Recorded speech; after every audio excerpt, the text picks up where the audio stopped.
Hello friends, आज हम discuss करेंगे what is the statutory liquidity ratio that is the SLR. SLR सबसे पहले कौन डिसाइड करता है? तो SLR RBI reserve bank of India decide करता है और एसएलआर के नॉर्म्स हर एक बैंक को फॉलो करने होते हैं। तो एसएलआर का मतलब क्या होगा? एसएलआर का मतलब कि हर एक बैंक को अपने परसेंटेज ऑफ डिपॉजिट मतलब percentage of NDDL net demand and time liability to be kept in cash gold और गवर्नमेंट सिक्योरिटी, मतलब अपनी डिमांड एंड टाइम लायबिलिटी के कुछ परसेंटेज को उसको कैश में, गोल्ड में या फिर गवर्नमेंट सिक्योरिटी में रखनी है। ठीक है। एनडीटीएल का मतलब क्या है? एनडीटीएल का मतलब है net demand and time liability. तो net demand and time liability कैसे होती है कि टोटल डिपॉजिट बैंक के पास जो भी आई है उसमें से बैंक ने किसी और बैंक में जो भी डिपॉजिट की है वो माइनस कर दिए। मान लो कि बैंक के पास 100 करोड़ की टोटल डिपॉजिट है, उसमें से उसने 10 करोड़ की डिपॉजिट किसी और बैंक में की है, तो 90 crore will be considered as NDTL और 90 करोड़ का percentage to be kept in cash gold और गवर्नमेंट सिक्योरिटी। और अब जानते हैं कि आज की तारीख में एसएलआर कितना है? तो आज की तारीख में एसएलआर है 18%। तो मतलब कि मान लो कि बैंक के पास अगर 100 करोड़ की डिपॉजिट है, अगर 100 करोड़ की डिपॉजिट है तो उसका 18% हो रहा है 18 करोड़। तो बैंक को 18 करोड़ एसएलआर में मेंटेन करना पड़ेगा, मतलब उसी पैसे से बैंक लोन नहीं दे पाएगी। अब जानते हैं कि एसएलआर की जरूरत क्यों पड़ी? तो एसएलआर की जरूरत इसलिए पड़ी कि अगर जो भी डिपॉजिटर ने पैसे बैंक को दिए हुए हैं वो कभी भी आके बैंक से पैसे मांग सकते हैं। ठीक है कि बुलाओ भाई मेरे पैसे वापस दो। तो एसएलआर में पैसे होंगे तो वो लिक्विड फॉर्म में होंगे। ठीक है, कैश, गोल्ड या फिर गवर्नमेंट सिक्योरिटी। तो ये लिक्विड फॉर्म में होंगे तो बैंक के पास लिक्विडिटी आएगी और बैंक कस्टमर की डिमांड फुलफिल कर पाएगी। नाउ अब समझते हैं कि अगर एसएलआर इंक्रीज हुआ या फिर डिक्रीज हुआ तो क्या होगा। तो एसएलआर का मतलब क्या है कि बैंक के पास जो भी पैसे है उसके कुछ परसेंटेज बैंक को इसमें इन्वेस्ट कर दे, इसकी बैंक लोन नहीं दे सकती। तो अगर एसएलआर इंक्रीज हुआ तो मतलब amount available to bank for loan will decrease.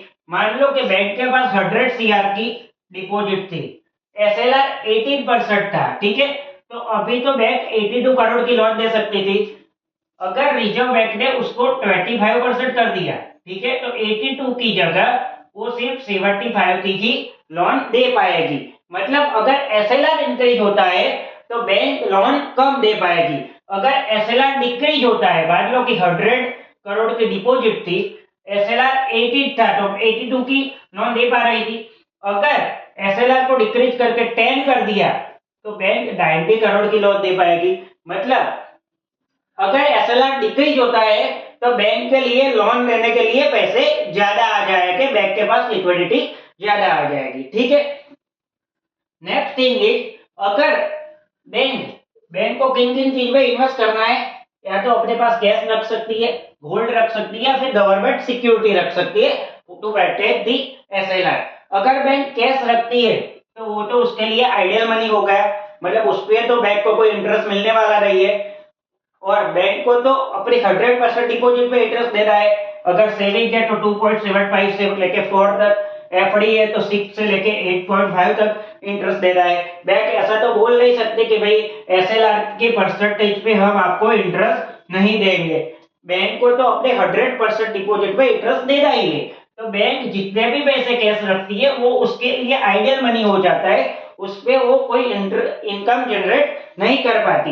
Next is, अगर वो गोल्ड में इन्वेस्ट करती है, ठीक है, तो गोल्ड तो एक तरह से लिक्विड फॉर्म तो है लेकिन वहां पे प्राइस फ्लक्चुएशन का डर रहता है, प्राइस इंक्रीज भी हो सकती है, डिक्रीज भी हो सकती है। तो यहाँ पे भी बैंक के लिए गेन लॉस आ सकता है। ठीक है, तो सबसे बेस्ट रास्ता बैंक के लिए जनरली होता है गवर्नमेंट सिक्योरिटी।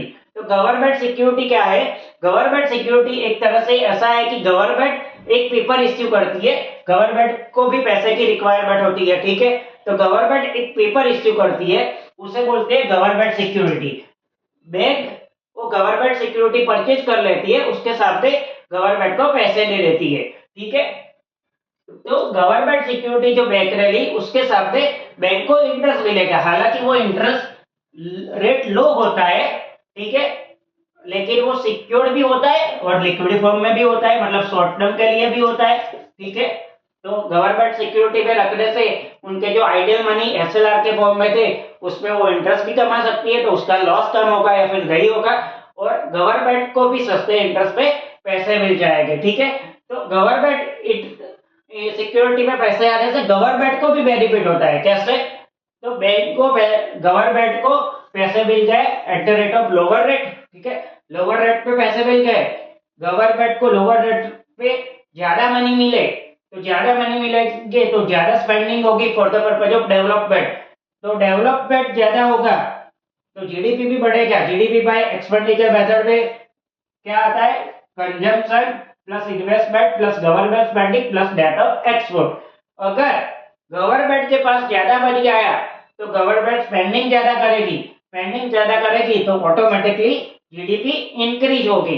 तो इस तरह से एसएलआर गवर्नमेंट को भी हेल्प करता है और बैंक के लिए लिक्विडिटी बना के भी रखता है और एक ट्रस्ट बना के भी रखता है कि हमारे पैसा, डिपोजिटर के पैसा बैंक के पास सिक्योर है। तो I hope you will understand what is the concept of SLR.